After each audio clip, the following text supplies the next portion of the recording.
Hey friends, hello and welcome back to this YouTube channel. In today's another video tutorial, I'm going to share it to you on how I can fix if the laptop keyboard is not working. So in that case, we cannot use our laptop keyboard.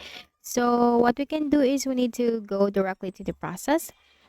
So if your laptop keyboard is not physically damaged, then you need to follow this method. So make a right click at the start button, then you have to select device manager in the list of options. Now here in the device manager window, you need to locate the keyboard. So this is where you can find your keyboard driver.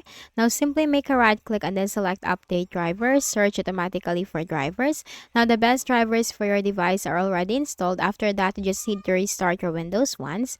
And you can also update it manually. Make a right click, select update driver. Browse my computer for drivers. Let me pick from a list of available drivers on my computer. Then click on next. Windows has successfully updated your drivers. Close this window. And then you just need to click on the yes button and that will restart your Windows. And after that, just simply check. And the problem will be fixed. Now for the next method, click on the start button and then go to settings. Now here in the list of options on the left pane, you'll find accessibility. Click on that. Scroll down and you'll find interaction and you'll find keyboard. Click on that. Make sure sticky keys, filter keys, toggle keys, all of these are switched off. So if these are switched on, then you need to simply turn off all of these options to disable sticky keys, filter keys, and toggle keys. And here you'll find on-screen keyboard. Enable that and then close this window. Now using the on-screen keyboard, go ahead and click on the Windows search bar and type CMD.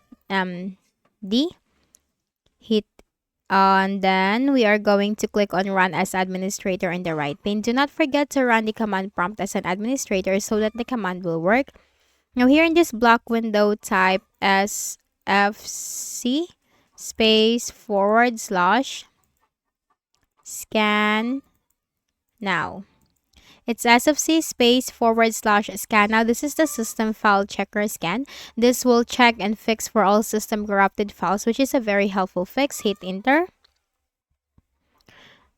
Now, the verification process will start. So, you just need to wait for the verification process to be 100% completed. And once that is completed, then you just need to simply close this window. And then finally, make a right click at the start button, shut down or sign out, and restart your Windows. Also, remember that you can always use the on-screen keyboard on your Windows. So, that's it. I hope this video helped you. Kindly please do not forget to hit the like button and subscribe to our channel for more videos and tutorials like this. Thank you for watching.